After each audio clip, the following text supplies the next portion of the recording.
Tak a povíte mi, co se vám rozbilo?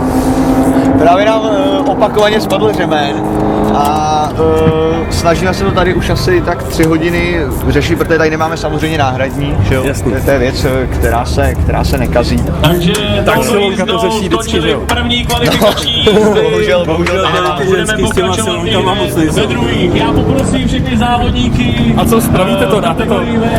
Aby se dostavili ke svým Tak určitě, my to spravíme, jako to se nebojte, ale zase to vyletí, že jo? A tak stejně zase všechny přejedete, ne? Přijeli jsme se starým řemenem a No a se starým podjedete. přesně tak. Se starou.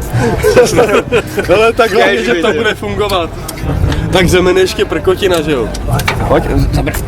Ale tak já vám děkuju. Díky. Dobrý,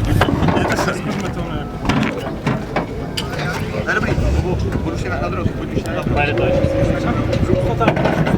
Jo, pojede to. Tady.